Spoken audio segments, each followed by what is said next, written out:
اللہ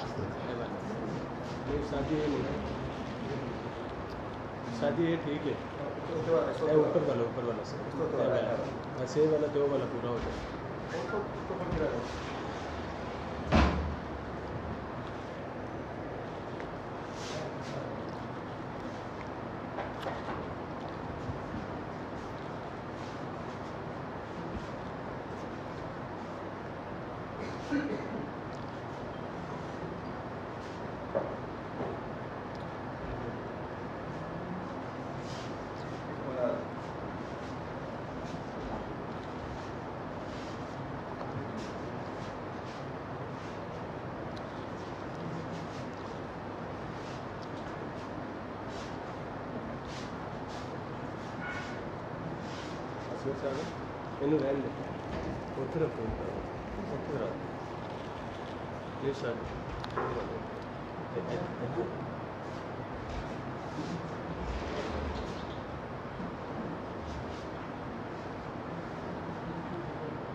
بسم اللہ الرحمن الرحیم.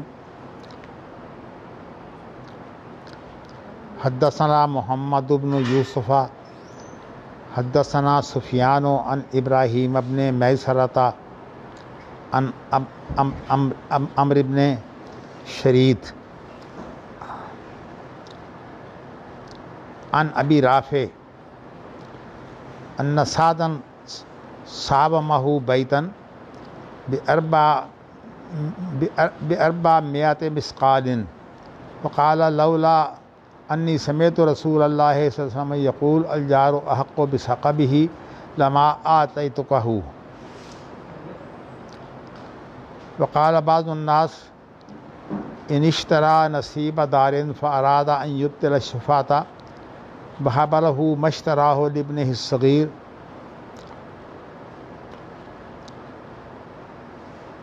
ولا یکون علیہ یمین.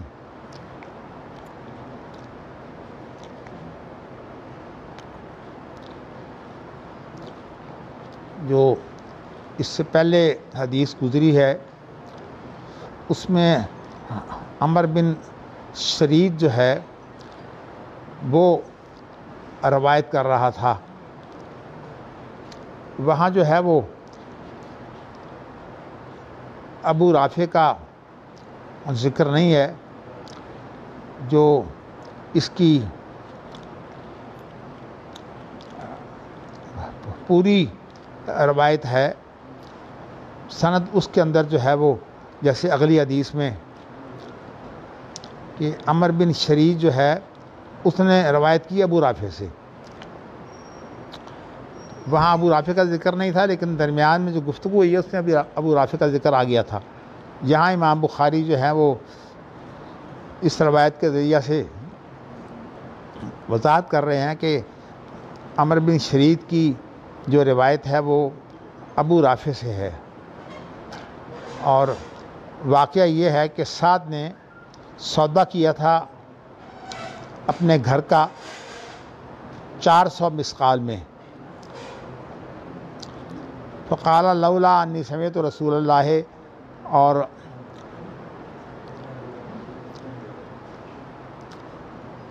وہ یہ کہتا ہے ابو رافع کہ اگر میں نے رسول کریم صلی اللہ علیہ وسلم سے یہ سنا نہ ہوتا کہ آپ فرماتے ہیں کہ ہمسایہ جو ہے وہ اپنے نزدیکی کا زیادہ حقدار ہے، لما آتیتکہ، تو میں تمہیں یہ گھر جو ہے 400 مسقال میں نہ دیتا.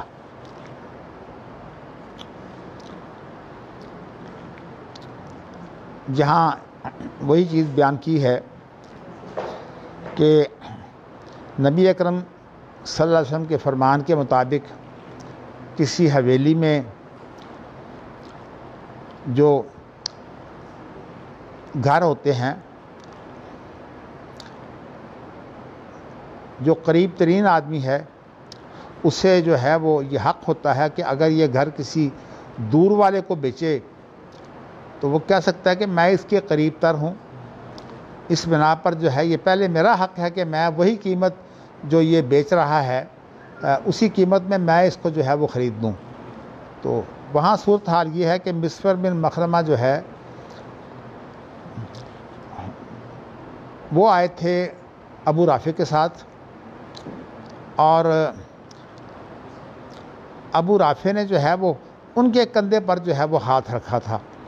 تو اس لیے یہ روایت یوں ہے کہ ابو رافع جو ہیں وہ روایت کرتے ہیں کہ ان کو جو ہے وہ مسور بن مخرمہ کو ساتھ لے کر وہ گئے تھے، اور ان کی ملاقات جو ہے وہ ساتھ سے ہوئی تھی. اور میں نے آپ کو گزشتہ روز یہ بتایا تھا کہ جو سعد بن ابی وقاص ہیں یہ مسور بن مخرمہ کے ماموں ہیں. تو اس اعتبار سے ان کی جو کوئی رشتہ داری تھی، اس لیے ابو رافع جو ہیں وہ مسور بن مخرمہ کو ساتھ لے کے آئے ہیں اور کہتے ہیں کہ سعد سے کہ آپ یہ یعنی مسور سے کہا ہے کہ آپ سعد بن ابی وقاص سے بات کریں کہ وہ میرا گھر خرید لیں، میرا وہ گھر جو میری حویلی میں ہے. یعنی میں نے یہ بتایا کہ یہ حویلی کے گھروں کی بات ہے، کیونکہ جو حویلی کے گھر ہوتے ہیں ان کا رستہ بھی ایک ہوتا ہے اور ان کی اپنی اپنی جو ہے حدود بھی متعین ہوتی ہیں کہ یہ گھر جو ہے اس کی حد یہ ہے. تو اس بنا پر جو ہے وہ جب کسی گھر کے اندر جو ہے وہ ایک ہی رستہ ہو مشترکہ، اور ابھی جو ہے وہ اس کی حدود اس طرح سے واضح نہیں ہے کہ وہ رستہ جو ہے وہ اب سارے گھروں نے استعمال کرنا ہے، تو اس لیے اس معاملے میں ایک شفع کا حق یوں موجود ہے کہ جو آدمی اس کے قریب ترین ہے اس کو زیادہ حق ہے کہ وہ یہ گھر لے لے. اور سعد بن ابی وقاص جو ہیں ان کا گھر جو ہے یہ ابو رافع کے گھر سے قریب پڑتا تھا، اس لیے انہیں حق شفا تھا۔ تو سعد بن وقاص کو جو ہے وہ ابو رافع نے یہ گھر جو ہے وہ جس کے اسے 500 مسقال ملتے تھے، اس نے جو ہے 400 مسقال میں جو ہے وہ دے دیا، اس لیے کہ وہ سمجھتے تھے کہ ان کو حق ہے، اگر میں ان کو نہیں دوں گا کسی اور کو دوں گا، وہ مجھے 500 دینار تو 500 مسقال تو دے دے گا لیکن یہ ہے کہ اس کو جو حق شفا ہے اس کی بنا پر جو ہے وہ حق شفا کی صورت میں جو ہے وہ لے سکتے ہیں سعد بن ابی وقاص، اور انہوں نے اسی لیے 400 مسقال دے کر جو ہے وہ اس گھر کو لے دیا۔ تو ابو رافع کی روایت یہ ہے کہ میں نے اللہ کے رسول سے خود سنا ہے کہ آپ فرماتے تھے کہ جو ہمسایہ ہوتا ہے وہ اپنے نزدیکی کا جو ہے وہ یعنی اپنے نزدیکی اس جداد کا جو ہے وہ حقدار ہوتا ہے کہ وہ اس جداد کو بھی خرید لے۔ تو سعد بن ابی وقاص کو کہا ہے کہ مسفر بن مخرمہ نے کہ آپ اس گھر کو خرید لیں، تو پھر انہوں نے 400 مسقال میں خریدا۔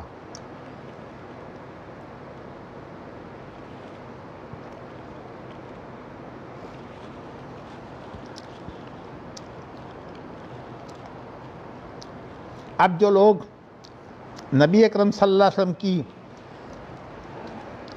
احادیث جو ہیں اس میں جو آپ کی ہدایت ہے اس کو چھوڑنا چاہتے ہیں، تو ان کے ہاں جو ہے وہ ہیلے کیا ہیں؟ ہیلا یہ ہے کہ پہلی بات تو یہ آپ کو واضح کر دوں کہ اس روایت میں سفیان سے روایت کرنے والے جو ہیں وہ علی بن عبداللہ ہیں، جو مشہور ہیں المدینی کے نام سے، بہت بڑے عالم ہیں، اور وہ کہتے ہیں کہ مجھے سفیان نے یہ حدیث سنائی ہے، اور اس کے اندر جو ہے وہ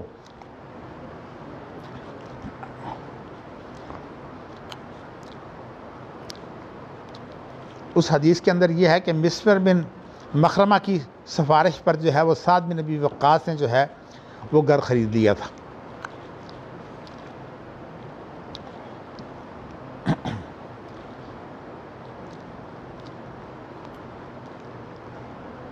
اور وہ یہ بیان کرتے ہیں کہ مجھے اس کے 500 مسقال جو ہے وہ نقد مل رہے تھے، میں نے اس گھر کو نہیں بیچا۔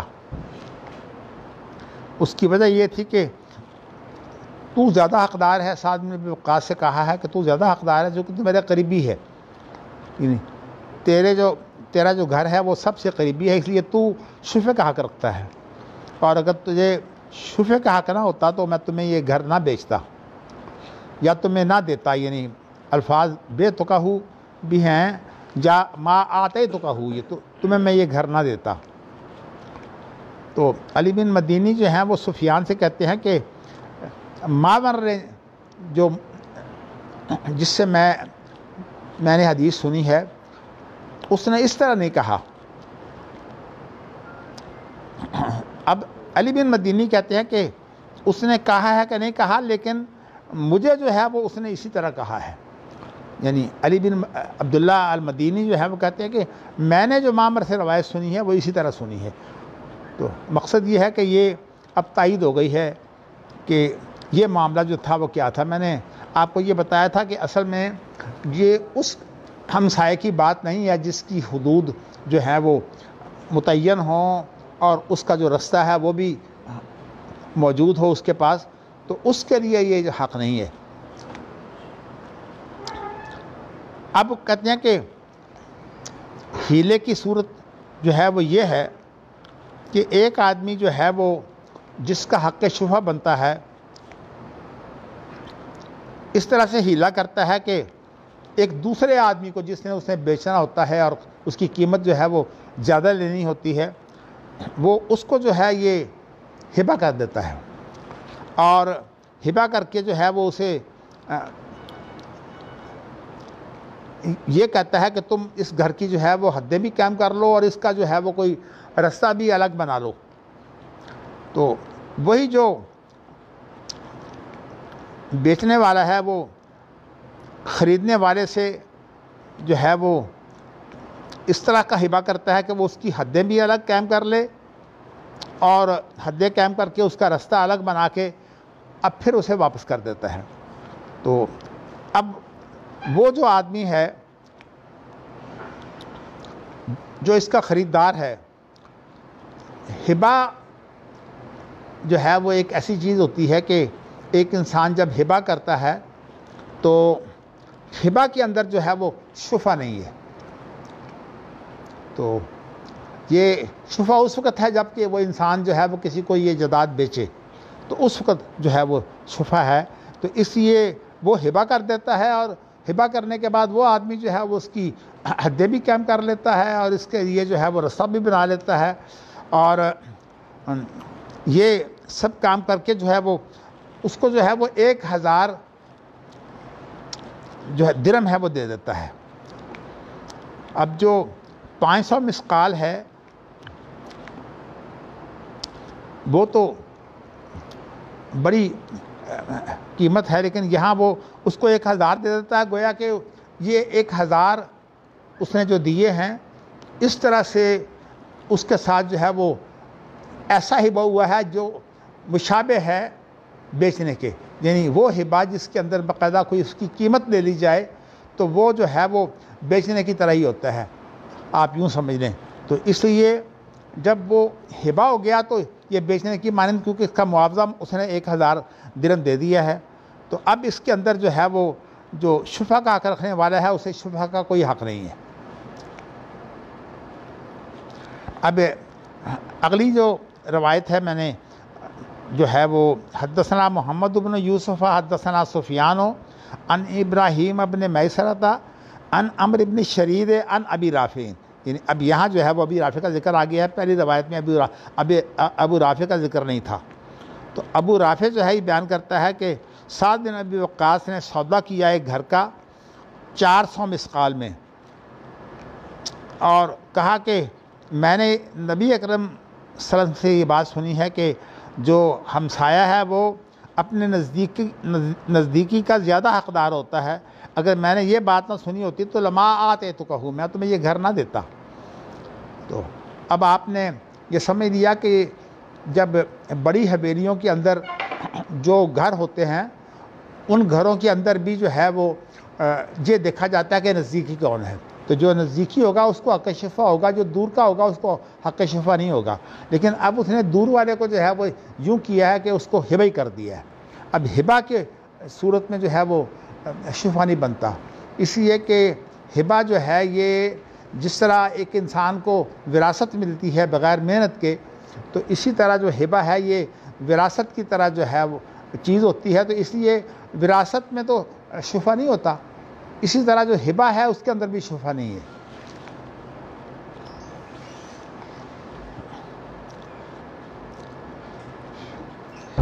وقال بعض الناس، اب بعض لوگوں کا جو حیلہ ہے وہ کیا ہے، ان اشترى نصیب دار فاراد ان یبطل شفاتا، اگر وہ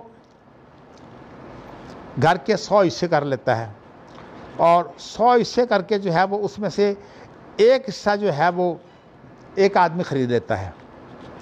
اب ایک حصہ جو ہے وہ ایسی چیز ہے کہ جس کے اندر کو دوسرے کی رغبت نہیں ہے، اب اس نے اس کو بیچ دیا، تو اب کیا ہوا کہ جب اس کو بیچ دیا ہے تو اس کو بیچنے کے بعد اب وہ ہمسایہ نہیں رہا بلکہ وہ اب شریک بن گیا، حصہ دار بن گیا، اس بنا پر اس کا حق بن گیا، اور اس کا حق بنا کر جو ہے وہ اس طرح جو ہے اس کو قریب تر کر لیا، یعنی ہمسایہ تو پھر بھی ایسا ہوتا ہے جو ساتھ ہے، لیکن جو اس نے اس کو شریک بنایا چھوٹے سے حصے پر 100 حصے کر کے ایک حصہ جو ہے وہ اسے دے دیا ہے۔ اب اس صورت میں جو ہے وہ آدمی جو ہے وہ ہمسائے کی بجائے شریک کار بن گیا، اور شریک کار جو ہے وہ ہمسائے سے زیادہ حقدار ہوتا ہے۔ تو یہ اس نے حیلہ کیا ہے، اور اس طرح سے اس نے شفا کا جو حق ہے وہ باطل کر دیا ہے۔ اور ایک طریقہ اور بھی ہے، وہ یہ ہے کہ شفا کو باطل کرنے کے لیے وہ مکان خرید کر جو اپنا چھوٹا بیٹا ہے اس کو ہبہ کر دے،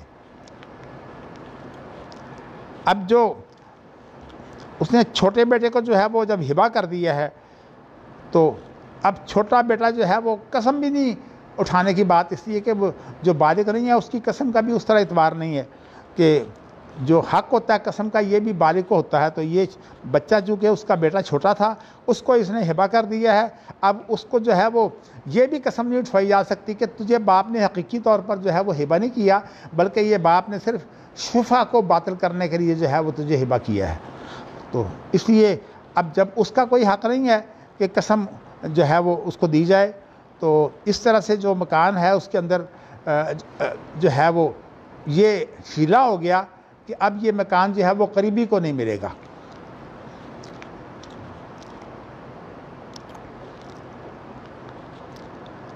تھا جی یہ تو آپ نے ساری گفتگو جو ہے وہ ہبا اور شفا کے بارے میں سنی ہے کہ ہیلوں کے ذریعہ سے کیسے جو ہے وہ کام غلط کیے جاتے ہیں. اب آپ دیکھیے کہ ان ہیلوں کے اندر جو مقصد ہے وہ کیا ہے. نیت یہ ہے کہ کسی طرح جو ہے وہ انسان حق شفا سے بچ جائے. تو حق شفا جو ہے وہ کوئی کر نہ سکے، اس کی نیت خراب ہے. تو جب نیت خراب ہو تو ہیلا حرام ہوتا ہے. لیکن اب جو اہل الرائے ہیں ان کے نزدیک حرام بھی اگر ہو تو وہ یعنی یہ کام ہو جاتا ہے، باقی یہ کام فاسد ہوتا ہے، باطل نہیں ہوتا. اور فاسد کی تعریف ان کے نزدیک یہ ہے کہ وہ چیز جو ہے وہ قانون کے مطابق نہ ہو. تو اس لیے جو قانون کے مطابق نہ ہو وہ ہوتی ہے فاسد، اور جو باقاعدہ نافذ ہی نہ ہو سکے تو وہ جو ہوتی ہے وائڈ. تو وائڈ کا ترجمہ ہے بطلان اور باطل، اور ارریگولر کا ترجمہ ہے کہ وہ قانون اور ضابطے کے مطابق نہیں. اب حنفیہ کے ہاں جو ہے وہ ایک چیز کا فاسد ہونا جو ہے وہ کوئی حرج نہیں. اس لیے ان کے ہاں جو ہے ولی کے بغیر اگر کوئی لڑکی نکاح کر لیتی ہے گھر سے بھاگ کر تو وہ کہتے ہیں کہ بھئی یہ نکاح جو ہے یہ فاسد ہوا ہے. تو فاسد ہے لیکن اس کا نکاح ہو گیا.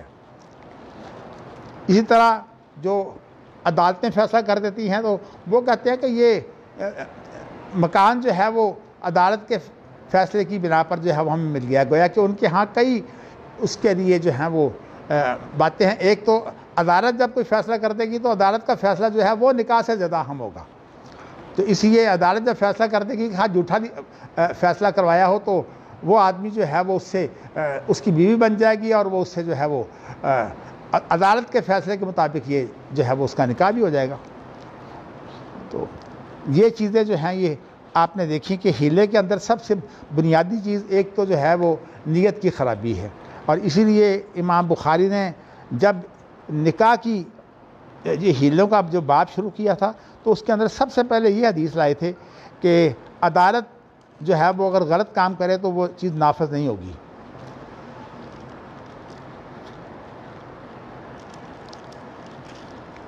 جی نبی اکرم صلی اللہ علیہ وسلم سے جو روایت ہے وہ عمر بن خطاب کرتے ہیں انما الاعمال بالنیہ، عملوں کا انحصار نیت پر ہوتا ہے. اب یہ نیت کہاں یہ کیا ہے؟ اصل میں مقاصد یہ غلط ہیں. اور جب مقاصد جو ہیں وہ غلط ہوں، یا ولی نہ ہو یا گواہ نہ ہو یا کوئی ایسی صورتحال ہو، عدالت کا فیصلہ لے لے تو وہ آدمی جس کو یہ سارا کچھ پتہ ہے وہ نہیں اس سے نکاح کر سکتا.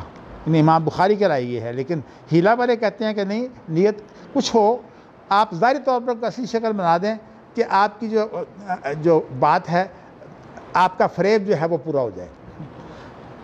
تو وہ کہتے ہیں کہ فریب جو ہے وہ بھی پورا ہو جاتا ہے جبکہ نیت کی کوئی بات ہی نہیں ہے، مقاصد کی کوئی بات ہی نہیں ہے. میں نے آپ کو بتایا تھا کہ ہیلے کے اندر جو ہے وہ اصل چیز یہ ہے، جیسے امام محمد بن حسن شیبانی جو امام ابو حنیفہ کے شاگرد ہیں انہوں نے کہا ہے کہ ہیلے کے اندر جو مقصد ہے نا وہ غلط نہیں ہونا چاہیے. اگر مقصد غلط ہوگا تو ہیلا ناجائز ہوگا، اور یہ بات جو ہے یہ جمہور کا موقف ہے. لیکن جن لوگوں نے جو ہے وہ ایک فقہ جو ہے پہلے تیار کر لی ہے اور اس فقہ کے مطابق انہوں نے پھر اصول فقہ تیار کر لی ہیں، تو اصول فقہ کے اندر ان کا ایک طریقہ کار جو ہے وہ ہیلوں کا بھی ہے۔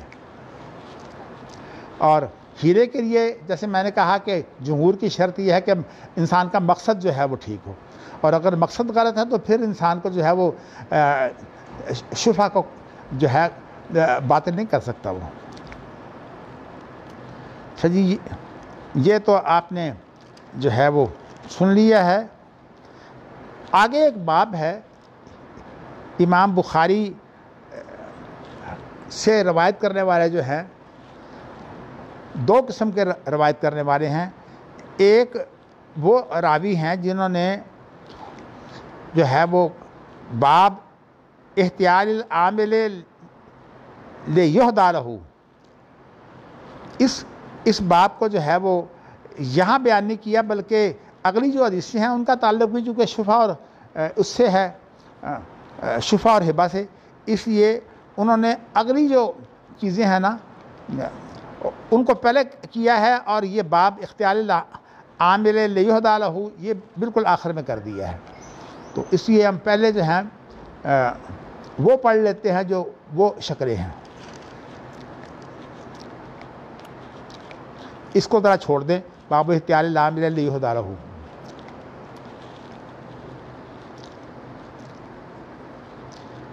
اب ایک اور ہیلہ ہے، حدثنا ابو نعیم حدثنا سفیان عن ابراہیم ابن میسرۃ عن عمرو بن شرید عن ابی رافع قال قال النبی صلی اللہ علیہ وسلم الجار احق بثقبہ وقال بعض الناس ان اشترى دارا ب20,000 درہم فلا باس ان یحتال حتى یشتری الدار ب20,000 درہم وینقضہ 9,000 درہم و900 درہم و99 وینقضہ دینارا بما بقی من 20,000 فإن طلب الشفیع أخذها ب20,000 درہم وإلا فلا سبیل له على الدار فإن استحقت الدار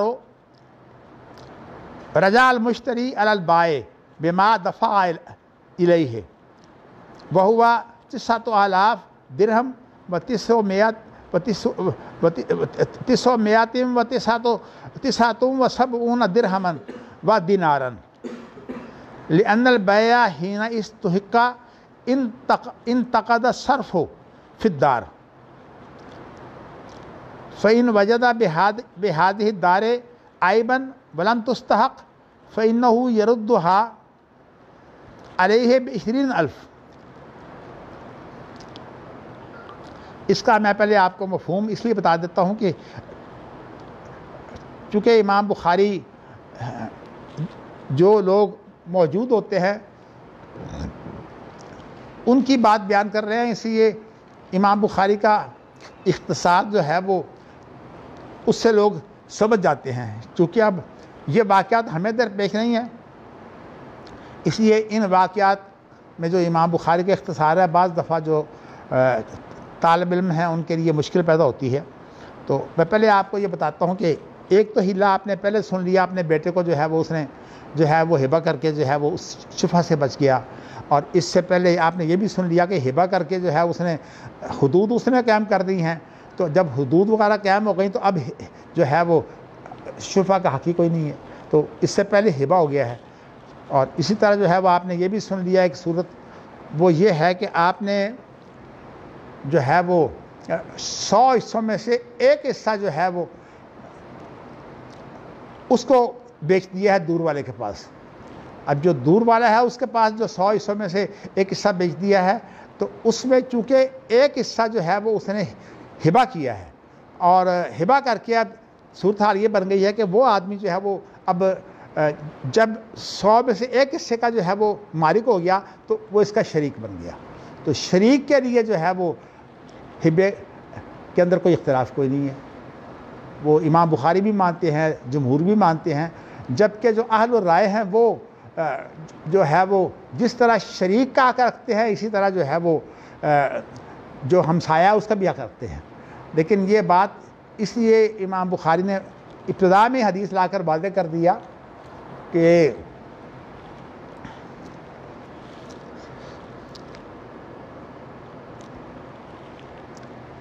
اللہ اکبر کہ اس آدمی کی جو نیت ہے اس کی بات ہے. ایک بات میرے ذہن میں آئی تھی لیکن نکل گئی ہے، تو میں آپ کو جو ہے وہ اب حدیث جو ہے اس کا ترجمہ بھی کر دیتا ہوں. تو امام بخاری نے جو ہے وہ جو صورتحال میں آپ کو بتانا چاہتا تھا، صورتحال جو ہے وہ یہ ہے کہ ایک شخص نے جو ہے وہ ایسا ہلا کیا ہے کہ کسی کو جو اس نے گھر دینا تھا وہ دینا تو تھا تقریباً 10,000 درہم میں، لیکن اس نے ایسا کام کیا کہ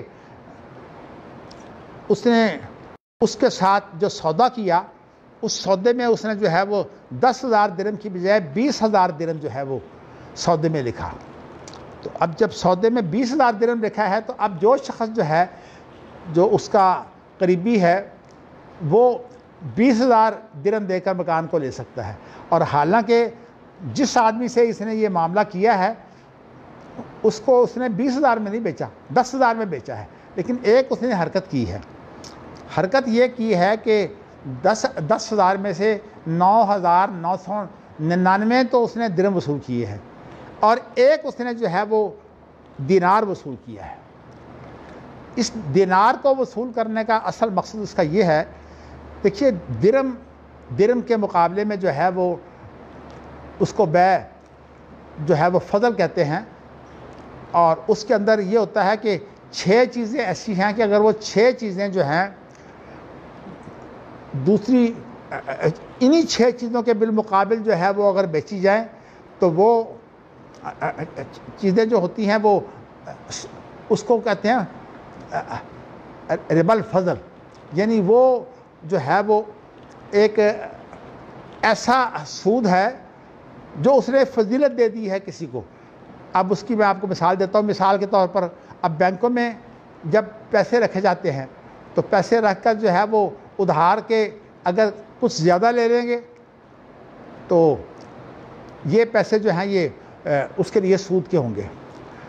اب دیکھیے ایک شخص جو ہے وہ کتنا تیز ترار بنتا ہے، دعویٰ کر دیا کہ اصل میں بینکوں کا سود جو ہے وہ سارا جائز ہے. تو بینکوں کا سود جو ہے وہ کیسے جائز ہے؟ اس نے کہا اصل بات یہ ہے کہ یہ جو 100 روپیہ ہے نا، اس 100 روپیہ کی جو یہ کاغذ کی قیمت ہے، یہ نوٹ جو ہے یہ کاغذ کی قیمت ہے. دیکھو یہی کاغذ اگر آپ 1000 روپیہ میں خرید دیں 1000 روپے بن جائے گا، اگر یہ آپ جو ہے وہ 10 میں خریدتے ہیں 10 والا بن جائے گا. تو یہ کاغذ ہے، اس کی اپنی ذاتی قیمت ہے 100 روپیہ. تو جب کسی کی ذاتی قیمت ہو تو ادھار میں وہ اس سے زیادہ پیسے جو ہے وہ لے سکتا ہے، یعنی نقد جو ہے وہ اتنے اور ادھار اتنے وہ زیادہ لے سکتا ہے. اگرچہ یہ صورت جائز ہے اس صورت میں جب کہ وہ متعین کر لے کہ میں نے نقد لینا ہے یا ادھار لینا ہے، لیکن اگر ویسی صورت غیر متعین ہو تو پھر وہ یہ سود بنے گا، تو اس کو بولتے ہیں ربا الفضل. تو یہاں چونکہ درہم کے مقابلے میں جو ہے وہ درہم کی بجائے دینار آ گیا ہے، گویا کہ آپ وہ جو دینار آیا ہے وہ آپ یوں سمجھ لیجئے کہ وہ 10,000 جو ہیں وہ بھی، اور اس کے علاوہ جو یہاں درہم اس نے کم دیا ہے اس کے مقابلے میں جو ہے وہ دینار آ گیا ہے. اور دینار کی جو بیع ہوتی ہے وہ ربا الفضل نہیں ہوتی، اس کو کہتے ہیں بیع صرف. بیع صرف جو ہے وہ دینار کے ساتھ جو ہے وہ درہم کی بیع فضل جو ہے وہ کہیں آپ کتنے میں مرضی بھی جو ہے وہ باندھ لیں آپس میں ہو جائے گی. مثال طور پر اب دیکھیے نا کہ 10,000 درہم کے علاوہ جو ہے وہ ایک دینار، چونکہ 10-12 درہموں کا ہوتا ہے تو آپ نے دینار دے دیا، لیکن دینار جو اس کی جو قیمت اس نے مقرر کی ہے وہ کیا مقرر کی ہے؟ 10,000 ایک درہم کے مقابل. اب 10,000 ایک درہم کے مقابل جو ہے وہ جب دینار کی قیمت ہو گئی، اب جو شفا کا حق رکھتا ہے وہ تو 20,000 درہم دے کر جو ہے وہ لے سکتا ہے. لیکن جس آدمی سے اس نے جو ہے یہ ہیلے کی حرکت کی ہے اس کو اس نے حقیقت میں 10,000 میں بیچا ہے. تو 10,000 میں اور 1 دینار میں. تو دینار جو ہے میں آپ کو بتایا کمی بیشی ہوتی رہتی ہے، لیکن ایک وقت جو ہے وہ دینار 10 درہموں کا ہوتا تھا. تو اب گویا کہ اس نے جو ہے وہ 1 درہم، اور یہ بیع صرف کی وہ شکل ہے جو جائز ہے، یعنی دینار کے بدلے میں آپ جتنے چاہیں درہم جو ہیں وہ ان کا سودا کر لیں. تو اب اس نے جو ہے وہ کیا کیا ہے کہ 10,000 درہم یہ بھی، اور اس کے مقابل جو ہے وہ جو 1 درہم اس میں سے کم دیا تھا، اب ان سب کے بالمقابل جو ہے وہ اب 1 دینار آ گیا. اور یہ بیع صرف ہے، اور یہ بیع صرف جائز ہے، اس لیے کہ اس میں جو دینار اور درہم ہیں ان دونوں کا فرق ہے. دینار سونے کا ہوتا ہے، درہم چاندی کا ہوتا ہے. ان کی جو آپس میں بیع کمی بیشی سے ہو سکتی ہے، لیکن اگر درہم سے درہم کی کرے گا تو وہ کمی بیشی سے بیع نہیں ہوگی.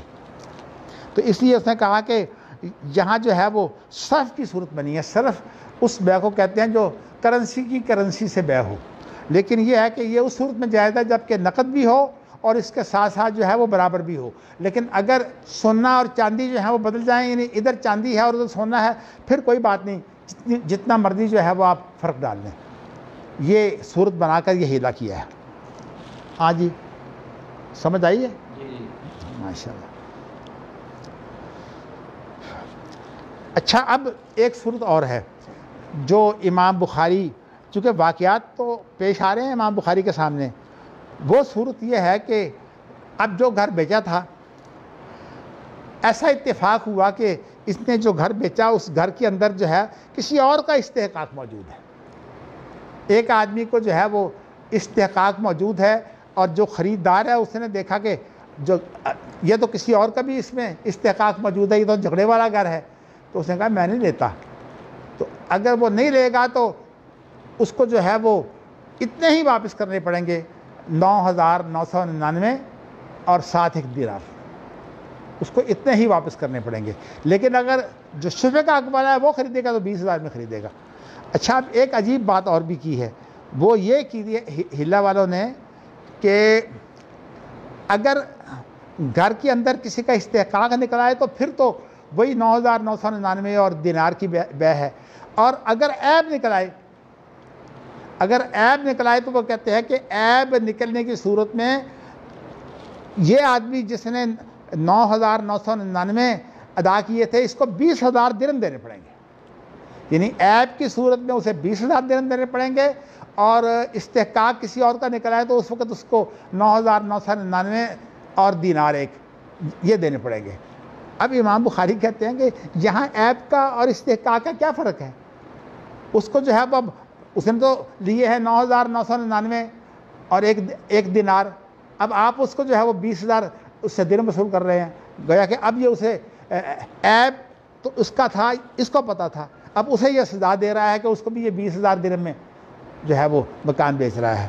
تو امام بخاری نے جو ہے وہ، چونکہ جمہور کے نزدیک یہ جائز نہیں ہے، اس لیے کہ عیب بھی ایک کمی ہوتی ہے، اور کسی اور کا حق نکل آئے وہ بھی ایک کمی ہوتی ہے. کسی اور کا حق نکل آئے گا تو کوئی اور آدمی جو ہے وہ دعوے دار ہوگا، اور اگر عیب ہوگا تو خود وہ شخص دعوے دار ہے جس کو یہ مکان بیچا گیا ہے. تو اس لیے اس میں دونوں میں کوئی فرق نہیں ہے. تو اس لیے جمہور کے نزدیک جو ہے دونوں صورتوں میں اس کو 9,999 اور 1 دینار دینا پڑے گا بس. لیکن جو اہل رائے ہے وہ نہیں مانتے اس کو. اچھا، اب یہی بات جو میں نے آپ سامنے بیان کی ہے نا، کہتا ہے لِأَنَّ الْبَيْعَ حِينَ اُسْتُحِقَّ انتقض الصرف. جب استحقاق کی صورت جو ہے وہ بن جائے بیع میں، تو جو صرف کا مسئلہ تھا نا کہ یہاں دینار اور درہم کا معاملہ، وہ تو ختم ہو گیا.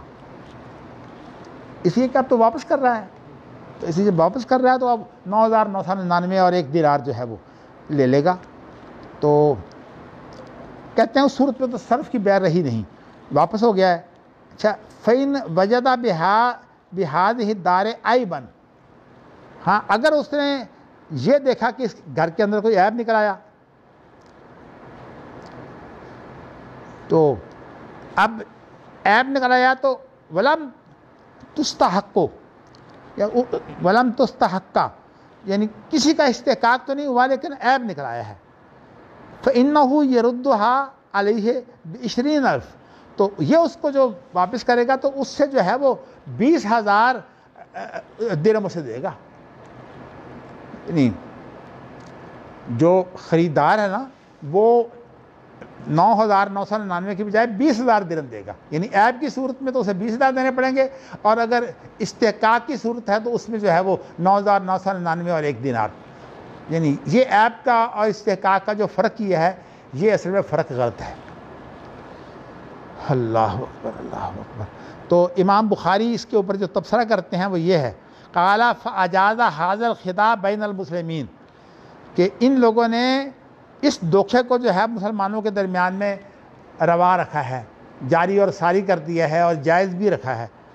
جی تو حالانکہ نبی اکرم صلی اللہ علیہ وسلم کا فرمان کیا ہے، قال النبی صلی اللہ علیہ وسلم بیع المسلم لا داع ولا خبث ولا غائلہ، کہ مسلمان کی جو مسلمان سے خرید و فروخت ہوتی ہے اس کے اندر نہ تو کوئی ایسی بیماری ہونی چاہیے اور نہ جو اس کے اندر کوئی خباثت ہونی چاہیے، جو ہے وہ اس کے اندر کسی کے حق کو جو ہے وہ غبن کرنے کی شکل تھوڑا ہو یا بہت ہو.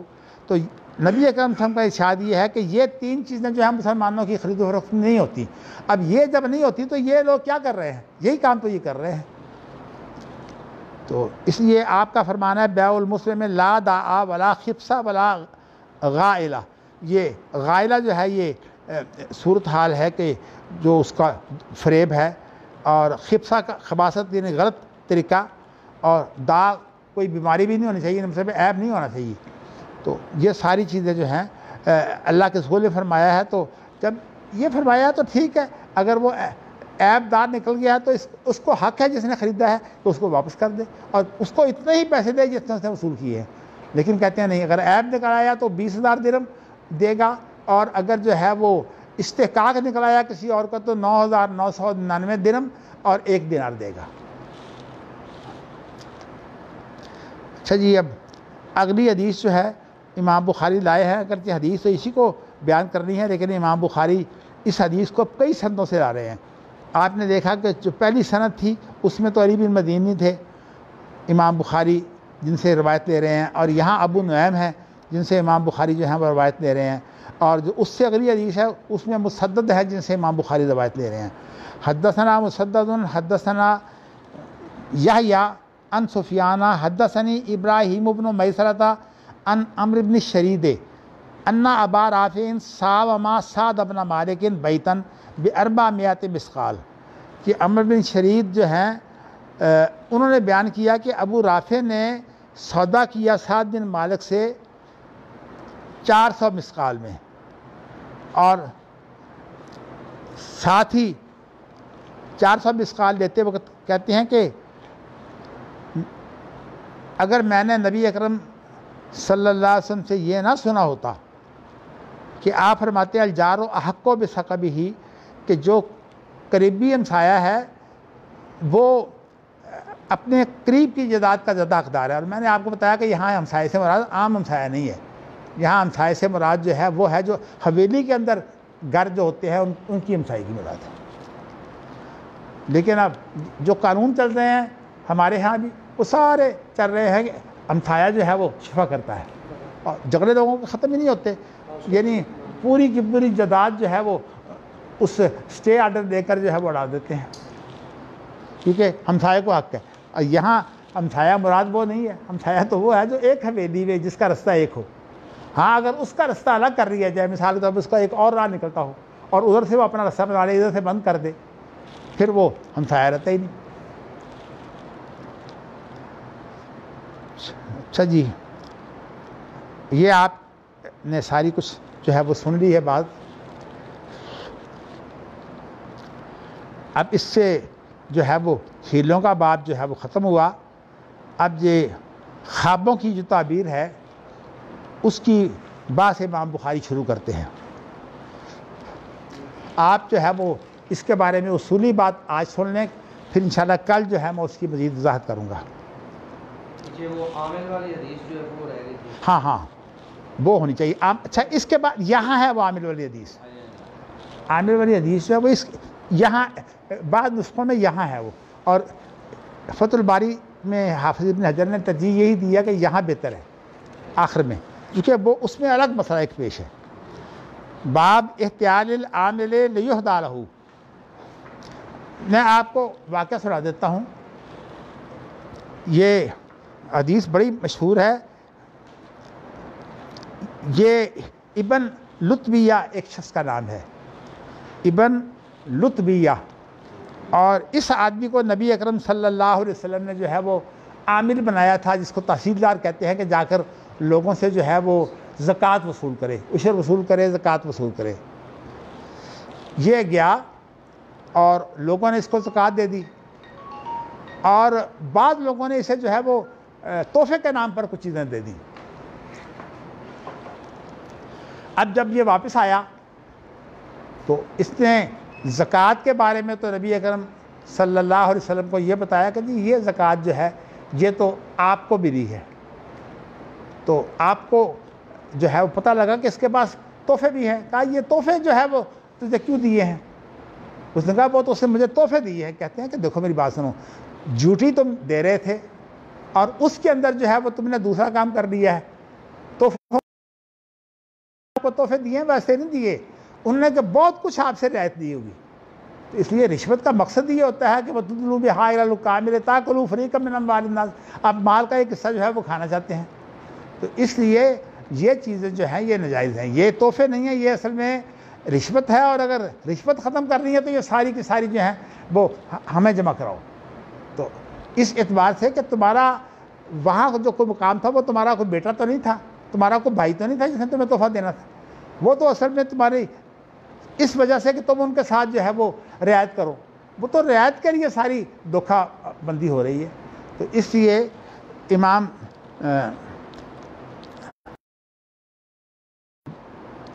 اس مسئلے کو واضح کرنے کے لیے اس میں بنیادی چیز جو ہے وہ یہ ہے کہ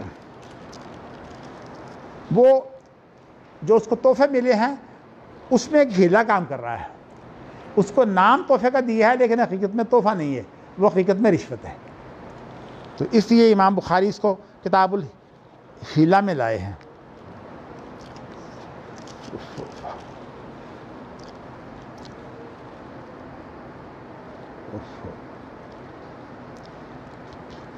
اچھا جی ہاں.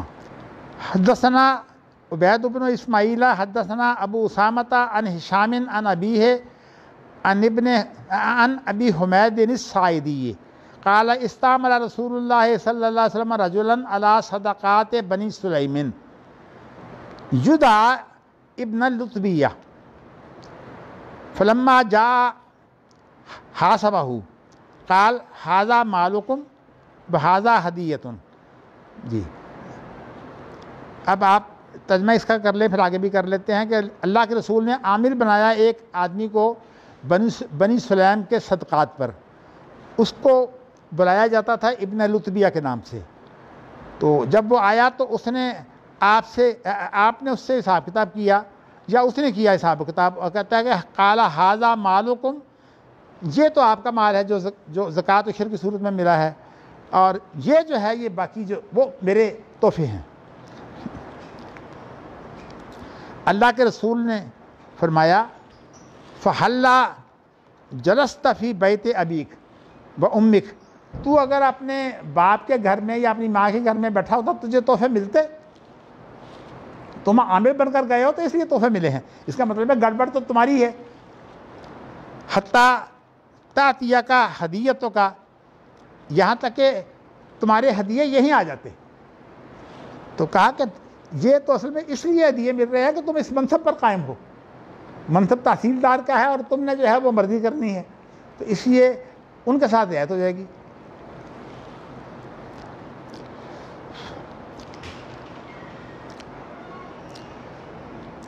واللہ، اللہ کی قسم، لا یاخذ احد منکم شیئا بغیر حقہ،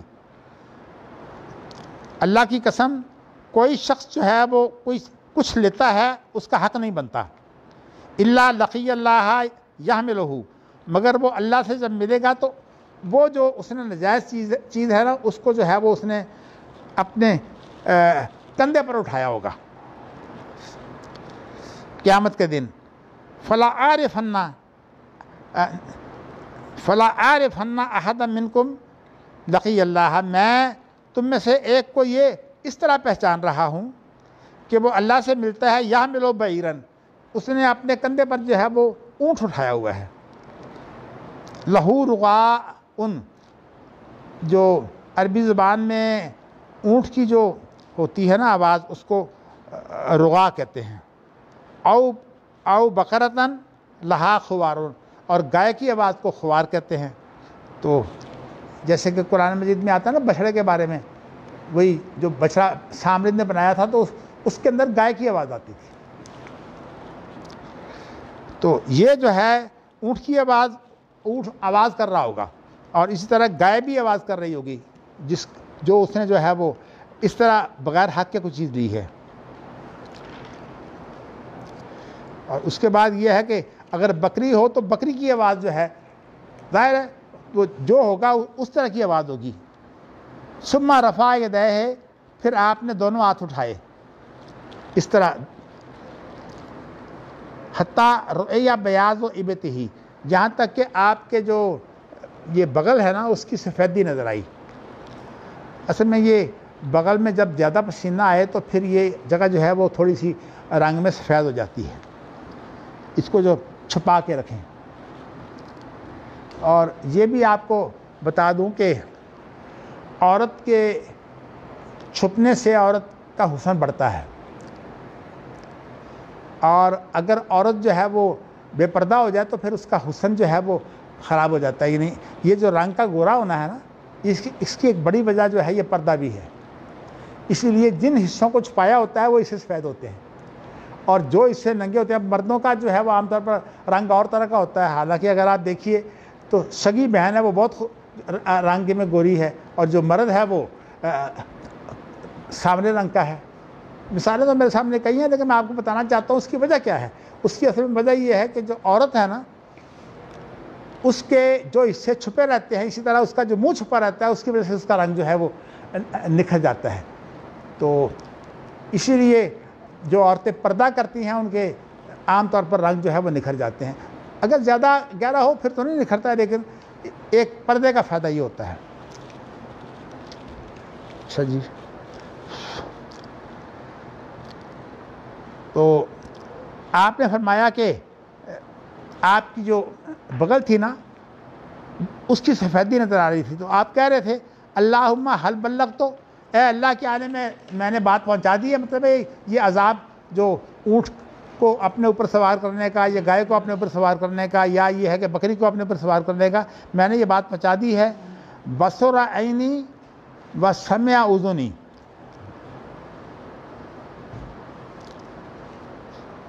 اب یہ جو راوی ہے نا وہ کہتا ہے کہ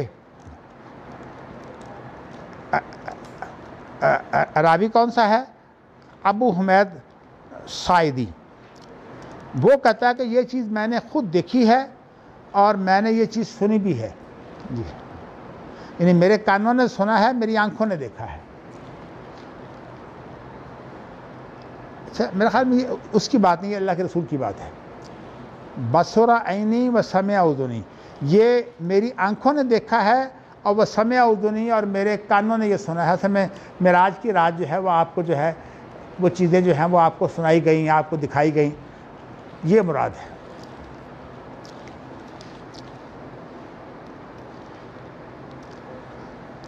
اچھا جی، چلیے پھر کوئی سوال کر لیں۔ صدر محترم ایک سوال آیا ہے جی موبائل پہ، ہاں جی کیا کرنسی کا تبادلہ جی، مختلف کرنسی سے زیادہ یا کم کے ساتھ کیا جا سکتا ہے؟ دوسرے ملکوں کی کرنسی جی، اگر کیا جا سکتا ہے جی تو کیا منی چینجرز کا کام شرعاً درست ہے؟ یہ جی جو منی چینجرز لوگ بیٹھے ہوئے ہیں جی ان کا کام شرعاً درست ہے؟ جی، یہ سوال۔ اصل میں بات یہ ہے کہ اگر جو وہاں بیٹھے نا اگر وہ بلیک جو ہے وہ بلیک کام کریں. بلیک کا معنی یہ ہے اس کا وہ ریٹ لگائیں جو مارکیٹ میں ہے, تو پھر تو ان کا کام درست ہے. اور اگر وہ جو ہے وہ ایسا کام کریں جس کے اندر جو ہے وہ کمی بیشی ہو, تو اس صورت میں جو ہے وہ ان کا کاروبار جو ٹھیک نہیں ہے. تو یہاں جو اصل میں منی چینجر ہیں وہ کام ہی سارا بلیک کا کرتے ہیں, یعنی وہ بلیک کا کام کر کے جو ہے وہ انہوں نے لوگوں سے یہ کام کرنا ہوتا ہے. اس لیے کہ جب مال جو ہے دوسرے ملک سے آتا ہے, جسے منی لانڈرنگ کہتے ہیں, یعنی روپے کو جو ہے وہ دھو دیا ہے, لانڈری کہتے ہیں نا جس میں کپڑے وغیرہ دھلتے ہیں, تو منی لانڈرنگ کا معنی یہ ہے کہ یہ اب جو ہے وہ جو منی سے مراد یہاں وہ مال ہے نا, وہ مال جو ہے وہ اب دھونے کی صورت ہے. ہماری حکومتوں نے تو اب اس کو جرم بنا کر جو ہے بہت سنگین بنا دیا نا, ورنہ یہ ہے کہ یہ کام شریعت میں جائز ہے. ہاں اگر جنس اور ہو تو کمی بیشی ہو سکتی ہے, جیسے کہ یہاں اس نے 1 دینار جو ہے نا, 1 دینار جو ہے ساتھ اس لیے دیا ہے تاکہ جو 10,000 1 دن میں اس کے مقابلے میں آ جائے. اور چونکہ یہ بیع جو ہے یہ جنس کی جنس کے ساتھ نہیں ہے. جب جنس کی جنس کے ساتھ نہیں ہے تو ایک ہی شرط ہے کہ وہ نقد سودا ہو, کیونکہ نقد سودا تو اللہ کے رسول نے جو ہے وہ متعین کر دیا ہے نا. اگر سودا ادھار ہوگا تو وہ تو جنس کا فرق ہو پھر بھی سودا ادھار نہیں جائز. ہاں وہ اس کی اور صورت ہے, مثلا بیع صرف کے اندر یہ نہیں ہو سکتا نقد اور ادھار, کیونکہ بیع صرف کے اندر نقد اور ادھار کی بات ہوگی تو وہی سودی کام بنے گا. اور یہ بھی آپ کو بتا دوں کہ یہ طاہر القادری صاحب کی ایک کتاب ہے, انہوں نے کہا کہ بلا سود بینکاری, یعنی گویا کہ انہوں نے یہ نکالا ہے کہ یہ جو روپیہ ہے نا 100 روپیہ, اصل میں اس کو میں ادھار بیچ رہا ہوں 110 میں, تو اس لیے جب میں نے بیچا ہے تو اس وقت یہ 100 روپیہ ہے, اور جب میں خریدوں گا تو 110 جو ہے وہ میں لے لوں گا, مطلب بینک مجھے 110 دے دے گا. کہتے ہیں وہ اصل میں یہ ادھار بیع ہے, اور ادھار بیع جو ہے وہ طاہر القادری کے نزدیک جو ہے وہ جائز ہے. حالانکہ ادھار بیع جو ہے وہ کرنسی کی ادھار بیع نہیں ہو سکتی. اب دیکھو نا انہوں نے نام کیا رکھا ہے, نام رکھا ہے بینکوں نے اس کا مارک اپ, سیونگ جو اکاؤنٹ ہے اس کا نام رکھا ہے مارک اپ, اور مارک اپ اصل میں ترجمہ ہے مرابحہ کا. مرابحہ اور ربا یہ 2 الگ الگ بیع کی شکلیں ہیں. ربا تو ہوتا ہے کہ انسان کو چیز بیچتا ہے تو اس میں اپنا منافع جو ہے وہ لیتا ہے, ربا تو جائز ہے. مرابحہ جو ہے اس کے اندر بیع صرف کی اگر کوئی شکل ہے تو وہ یہ ہے کہ وہ یہ کہتا ہے کہ جی میری قیمت خرید یہ ہے, اور چونکہ میں نے اس پر محنت کی ہے میں آپ کو دوں گا تو وہ اتنے میں دوں گا. تو یہ اس کو بولتے ہیں مرابحہ. مرابحہ کا معنی یہ ہے کہ اس نے جو ہے اس کے اندر فرق ڈالا ہے, لیکن یہ بتا کر کہ میری قیمت جو ہے میری خرید اتنی ہے یا میرا خرچہ اتنا ہے اور میں جو تمہیں دے رہا ہوں. اب تو لوگ خیر اس کے اندر بڑا جھوٹ بولتے ہیں کہ اللہ کی قسم, تو وہ تو خیر ناجائز ہے, لیکن اگر بیع مرابحہ ہو تو وہ جائز ہے. اب انہوں نے کیا کام کیا کہ کرنسی میں تو وہ جائز نہیں ہے, انہوں نے کرنسی میں بیع مرابحہ, اس کا نام انگریزی زبان میں ہے مارک اپ. تو مارک اپ جو ہے وہ اب کرنسی میں ہو رہا ہے. جتنے بھی یہ ڈیلر جو منی چینجر ہیں وہ مرابحہ کی صورت پیدا کر رہے ہیں. لیکن ایک بات اور ہے, وہ یہ ہے کہ کرنسی کسی اور ملک کی ہو اور وہ کرنسی جو ہے وہ آپ دینا چاہتے ہیں. اب بعض لوگوں کے نزدیک جو کرنسی ہو جس قیمت پر آپ چاہیں بیچ دیں, جیسے کہ یہاں جو حل و رائے کی بات آئی ہے, لیکن دوسرے لوگ جو ہے وہ اس کو نہیں مانتے. جمہور کہتے ہیں کہ جو اس کا معروف رواج ہے نا بلیک کی صورت میں, وہ بلیک کی صورت میں جو ہے یہ آپ کے لیے جائز ہوگا, لیکن بینک کے ذریعے جو ہے وہ ناجائز ہوگا, اس لیے کہ بینک تو اس میں سود رکھتا ہے نا, تو جو باہر ہوگا وہ سود کے بغیر ہوگا. تو اس لیے آپ جو ہیں وہ لے سکتے ہیں مرابحہ میں.